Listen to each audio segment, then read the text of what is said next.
Hello बच्चों, कैसे आप लोग। उम्मीद करते हैं कि आप लोग अच्छे होंगे। तो बच्चों, इन दिनों हम लोग पढ़ रहे थे रासायनिक बलगति चैप्टर। कौन सा चैप्टर पढ़ रहे थे? रासायनिक बलगति। कौन सा? बलगतिकी, है ना। यही चैप्टर पढ़ रहे थे। तो चलिए बच्चों, हम लोग इस चैप्टर के बारे में काफी कुछ इसके हेडिंग के बारे में बात हो गई थी। अब हम लोग की जो आपके पास में नेक्स्ट हेडिंग बनती है वो बनती है आणविकता। क्या बनती है आपके पास में? चैप्टर का नाम अभिक्रिया की आणविकता। क्या बनेगा? अभिक्रिया की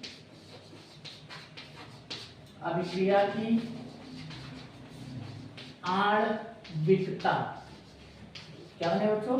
अभिक्रिया की आणविकता। बच्चों, क्या होता है अभिक्रिया की आणविकता? तो आपके बारे में बताया गया होगा कि क्या होता है कि अभिक्रिया की आणविकता किसी रासायनिक अभिक्रिया में भाग लेने वाले अणुओं की संख्या या संघट्ट करने वाले अभिक्रिया के एक ही साथ संघट्ट करने वाले अणुओं या स्पीशीजों की संख्या ही क्या कहलाती है?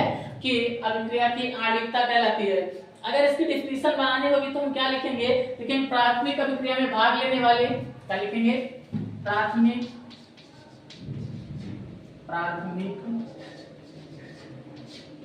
अभिक्रिया में भाग लेने वाले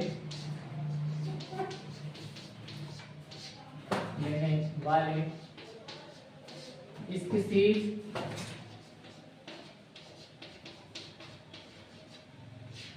प्राथमिक अभिक्रिया में भाग लेने वाले स्पीशीज जो एक साथ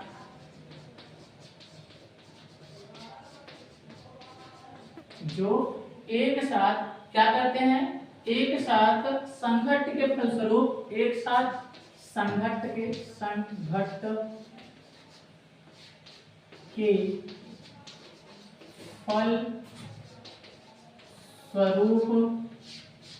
फलस्वरूप रासायनिक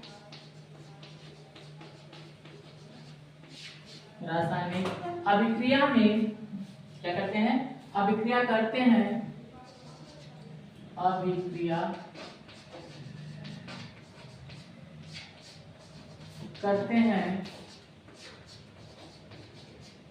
कि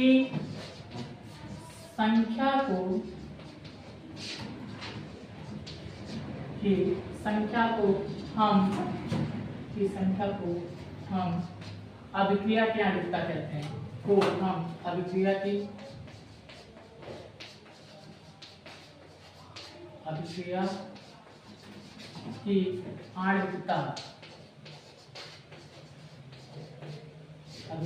आणविकता कहते हैं।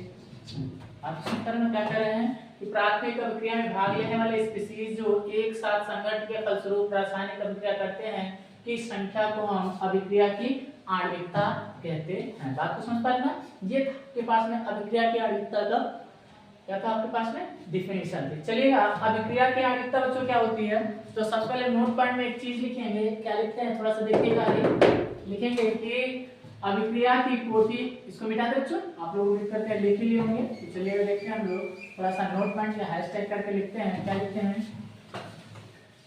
लिखते हैं कि अभिक्रिया की कोटि रासायनिक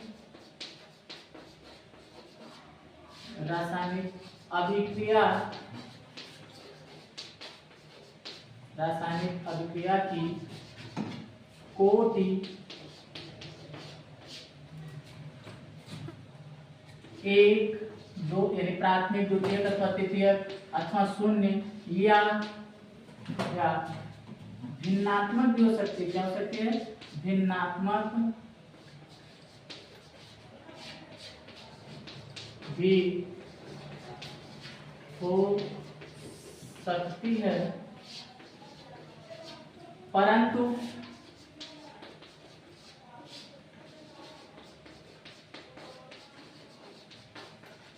अभिक्रिया की आणविकता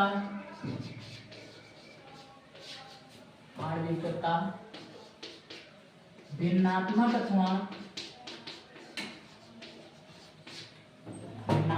अथवा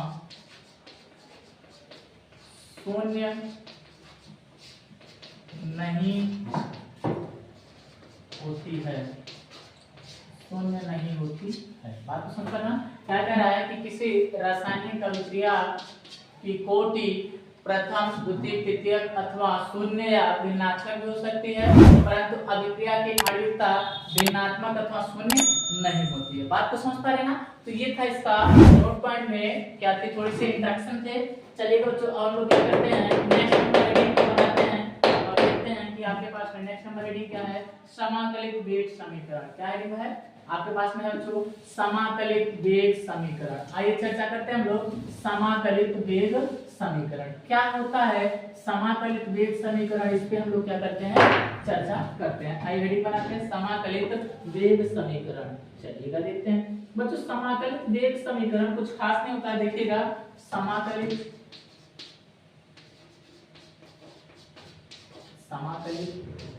वेग समीकरण, समाकलित वेग समीकरण। बात को समझ पा रहे ना? चलिएगा आइए देखते हैं समाकलित वेग समीकरण होता क्या है, उस पर चर्चा करते हैं। जैसे देखिएगा आपके पास में जो यहाँ एक रिएक्शन थी छोटी सी, क्या थी कि आपके पास में यहाँ था कि मान लेते हैं यहाँ कोई आर प्रोडक्ट था, ये रिएक्शन करके पी प्रोडक्ट बनाता था। तो अगर इसका वेग निकालते थे तो क्या लिखते थे आप, आपको याद होगा क्या लिखते थे, वेग या लिखते थे आपका कि D concentration of R upon क्या लिखते थे यहाँ माइनस में डी और यहाँ टी, ये लिखते थे ना। बराबर क्या होता था, यहाँ से आपके पास में के कंसंट्रेशन ऑफ आर ऐसे लिखते थे, याद है आपको? हाँ चलिए बच्चों देखना बच्चों, यहाँ से वेग जो है आपके पास में इसके बराबर है, यहाँ से है, तो ये कंडीशन आपके पास में जाएगी। अगर यहाँ से हम लिखना चाहेंगे तो आपके पास में क्या हो जाएगा, आइए देखते हैं। यहाँ से जो इसकी सांद्रता आप जानते हैं, जो अभिक्रिया की कोटि होती है उसके घात पर निर्भर करती है। तो यहाँ से क्या हो जाएगा, minus D concentration of R upon क्या हो जाएगा डी टी हो जाएगा, बराबर क्या हो जाएगा यहाँ से के कंसंट्रेशन ऑफ क्या हो जाएगा आर नाट हो जाएगा कि नहीं बच्चों? चलिएगा आगे बढ़ते हैं। यहाँ माइनस डी, यहाँ क्या हो जाएगा कंसंट्रेशन ऑफ आर अपान क्या हो जाएगा डी टी हो जाएगा, बराबर क्या हो जाएगा यहाँ माइनस के हो जाएगा, माइनस के अंदर और टी का भी गुणा कर देते हो सर, है ना। तो क्या हो जाएगा यहाँ से D concentration of R is equal to क्या हो जाएगा आपके पास में हो जाएगा के, और यहाँ क्या हो जाएगा माइनस का, और ये हो जाएगा कितना डी टी। बात को समझ पा रहे हैं ना? अगर बच्चों यहाँ से हम लोग क्या करेंगे, दोनों पक्षों का समाकलन कर दे, क्या लिख देते हैं, दोनों पक्षों का समाकलन करने पर, जैसे ही बच्चों हम लोग क्या करेंगे, दोनों पक्षों का समाकलन करेंगे तो आपके पास में निकल के क्या आएगा, देखिएगा यहाँ से जैसे ही समाकलन करें, समाकलन का सिंबल लग जाएगा, तो यहाँ क्या हो जाएगा डी है ना कंसंट्रेशन ऑफ आर हो जाएगा, बराबर क्या हो जाएगा माइनस के समाकलन यहाँ क्या हो जाएगा डी टी हो जाएगा। तो यहाँ से बाहर निकलेगा तो क्या हो जाएगा कंसंट्रेशन ऑफ आर बराबर यहाँ क्या हो जाएगा माइनस के टी और प्लस का क्या हो जाएगा आई, जहां सी क्या होता था समाकलन स्थिरांक होता था, बट यहाँ हम लोगों ने क्या लिखा है आई समाकलन स्थिरांक लिखा है। तो यहाँ से इसको मानते हैं समीकरण ए। बात को समझ पा रहे हैं बच्चों? चलिएगा ये समीकरण ए हो गया है। अब हम लोग क्या करते हैं कि आपके पास में क्या करते हैं कि कुछ आगे इसको स्टेप को बढ़ाते हैं, तो इसको पहले मिटा देते हैं, फिर आगे हम लोग क्या करते हैं चर्चा करते हैं। आइए देखते हैं समाकलित वेग समीकरण के बारे में थोड़ा सा देखिएगा। अब इसको मिटा देगा बच्चों, आइए वहां से समीकरण 1 बना है, अब समीकरण 1 में थोड़ा सा चर्चा हम लोग करते हैं। देखते हैं अगर यानी सांद्रता जो है आपके पास में क्या हो जाए, थोड़ा सा बदल जाए। देखिएगा वैसे मान लेते हैं कि t 0 समय पर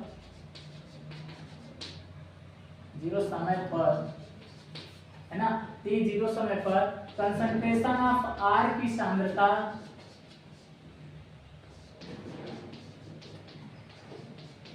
क्या हो जाए, कंसंट्रेशन ऑफ R की सांद्रता R नॉट हो जाए तो क्या हो जाएगा, यहाँ से जब R नॉट हो जाएगा तो यहाँ से क्या हो जाएगा आपके पास में जहां R है वहां क्या लिखेंगे आप R नॉट लिखेंगे इज इक्वल टू क्या लिखेंगे माइनस के हो जाएगा, और यहाँ क्या हो जाएगा t के स्थान कितना है 0 और प्लस का i हो जाएगा। यहाँ से इसको सॉल्व करेंगे तो यहाँ हो जाएगा i बराबर क्या कंसंट्रेशन ऑफ R नॉट हो जाएगा। इसको बनाते हैं समीकरण 2 by first and second. By first and second करेंगे बच्चों तो आपके पास में क्या हो जाएगा, वहां से कंसंट्रेशन ऑफ आर क्या हो जाएगा, concentration of R is equal to क्या हो जाएगा, माइनस के टी और प्लस का कंसंट्रेशन ऑफ आर नॉट हो जाएगा।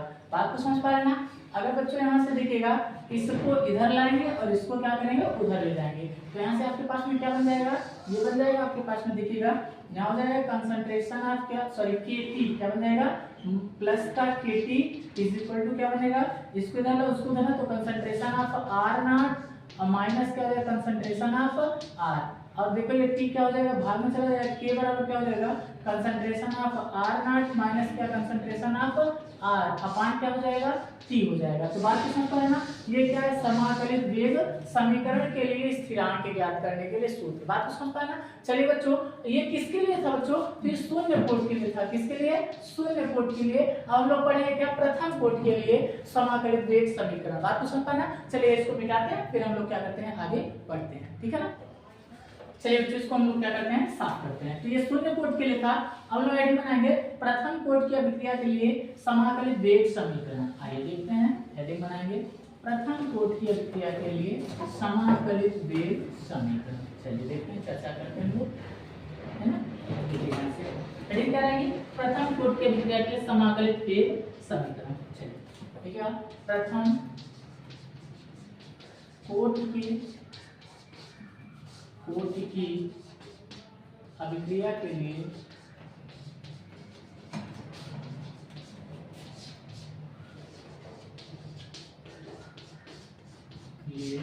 समाकलित वेग समीकरण, क्या समाकलित वेग समीकरण, समाकलित वेग समीकरण।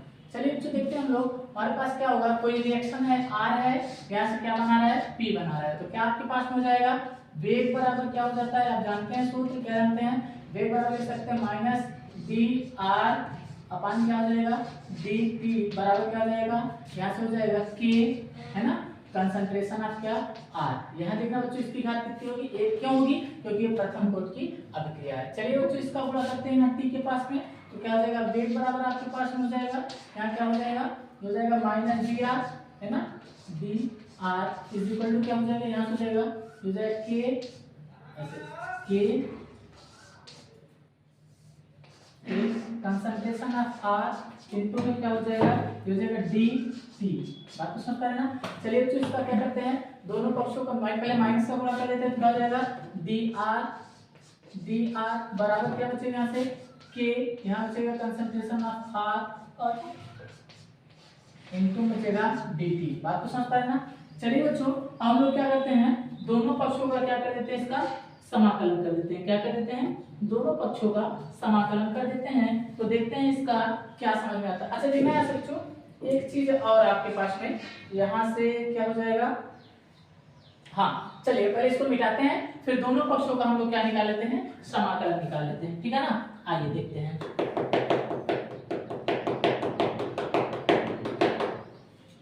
देखिए बच्चों यहाँ से। अच्छा एक चीज और हो सकता है, ये वाला जो आर है ये भाग में कर सकते हैं, ये वाला आर जो है वो भाग में कर सकते हैं ना, तो कितना बचेगा, के डी टी बचेगा ना। चलिए आइए देखिए इसको मिटाते हैं, फिर आगे बढ़ते हैं। देखिए यहाँ से यहाँ होता है ना, क्या करते हैं, पहले हम लोग क्या करते हैं, ये के को क्या करते हैं, आर को भाग में करते हैं, क्या हो जाएगा, D concentration of R upon क्या हो जाएगा, ये हो जाएगा डी, और यहाँ क्या हो जाएगा आर, डी आर हो जाएगा, यहाँ केवल आर लिख दो ऐसे, कंसंट्रेशन ऑफ आर बराबर क्या हो जाएगा, के माइनस का वो भी, और फिर कितना हो जाएगा, यहाँ से ये हो जाएगा डी, और यहाँ क्या हो जाएगा टी। बात को समझ पाए ना। अब दोनों पक्षों का क्या करेंगे, समाकलन, ऐसे लिखेंगे दोनों पक्षों का समाकलन, दोनों पक्षों का समाकलन करने पर, जब दोनों पक्षों का समाकलन करेंगे तो हमें क्या हो जाएगा, समाकलन ऑफ कितना, D concentration of R upon क्या हो जाएगा, कंसंट्रेशन ऑफ आर नॉट बराबर क्या हो जाएगा, समाकलन माइनस के, और यहाँ हो जाएगा डी टी हो जाएगा। बात को समझ करना। चलिए बच्चों हम लोग क्या करते हैं, दोनों पक्षों का क्या निकाल लेते हैं, समाकलन। आइए अब देखते हैं क्या है आपके पास में, ठीक है ना।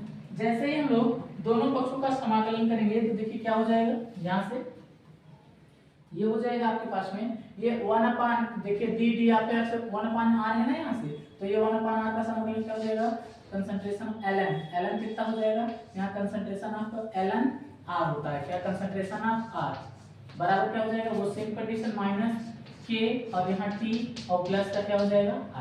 अब सेम चीज वैल्यू रखते हैं, क्या रखते हैं यहाँ से, यहाँ रखेंगे बच्चों क्या कि t बराबर 0 समय पर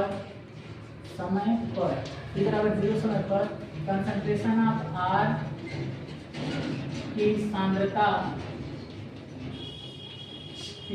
सांद्रता कंसंट्रेशन ऑफ r नॉट हो तो कंसंट्रेशन ऑफ r नॉट हो तो यहाँ क्या हो जाएगा ln क्या हो जाएगा, यहाँ से ln क्या हो जाएगा, कंसंट्रेशन ऑफ r नॉट क्या हो जाएगा, कंसंट्रेशन ऑफ r नॉट यहाँ हो जाएगा, और बराबर क्या हो जाएगा माइनस के t की वैल्यू 0 और प्लस का कितना हो जाएगा i, तो ये वाला पूरा का पूरा 0 हो जाएगा बच्चों, जब 0 हो जाएगा तो यहाँ क्या हो जाएगा ln क्या हो जाएगा, ln concentration of r naught is equal to क्या i, समीकरण 2।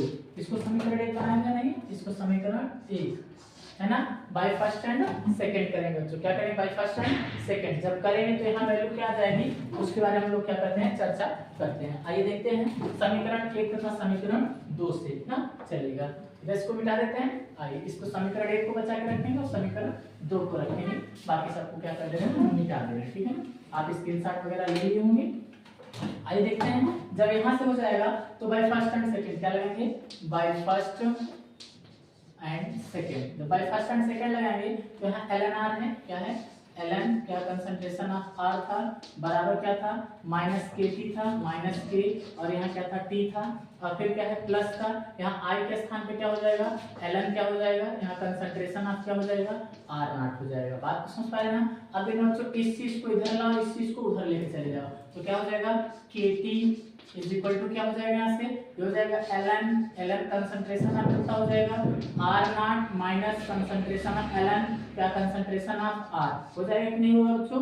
अब इसको हम लिख क्या सकते हैं, तो अगर लिखना चाहेंगे तो l यहाँ जानते हैं सूत्र, यहाँ क्या जानते हैं सूत्र जानते हैं ln, यहाँ क्या हो जाएगा m माइनस ln n बराबर क्या होता है ln m बटा n होता है, तो यही सेम टू सेम यहाँ लग जाएगा, तो क्या हो जाएगा k t बराबर हो जाएगा ln क्या हो जाएगा concentration of r not upon concentration of r। बात को समझ पा रहे हैं ना, इतना हो जाएगा।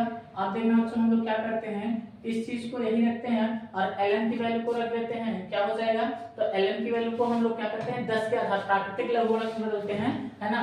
तो देखिएगा बच्चों यहाँ से फिर क्या करते हैं, इसको मिटा देते हैं, इसको क्या करते हैं मिटा देते हैं, इसका काम खत्म हो गया है।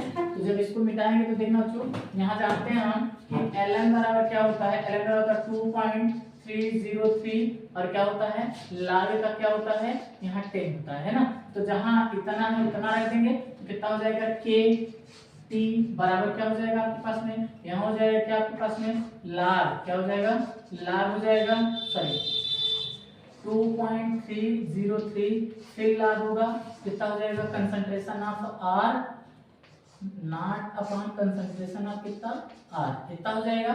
अब देखना बच्चों ये t जो है वो भाग में चला जाएगा, तो आपके पास में क्या आएगा, यहाँ से देखिएगा ये हो जाएगा k बराबर क्या हो जाएगा, यहाँ से हो जाएगा ये हो जाएगा 1 अपॉन t 2.303 फिर क्या हो जाएगा log concentration of r not upon concentration of r। आपको समझ पा रहे ना, तो ये आपके पास में क्या है प्रथम कोटि की अभिक्रिया के लिए क्या है सूत्र है, ठीक है ना। इसको कुछ चीज ऐसे भी लिख सकते हैं, k बराबर लिख सकते हैं 2.303 अपॉन t और यहाँ क्या हो जाएगा log concentration of r not upon concentration of r। आपको समझ पा रहे ना, तो ये आपके पास में एक सूत्र हो जाएगा। चलिए बच्चों हम लोग क्या करते हैं नेक्स्ट नंबर हेडिंग के बारे में चर्चा करते हैं, आपके पास में क्या है, ठीक है ना। चलिए इसको मिटाते हैं।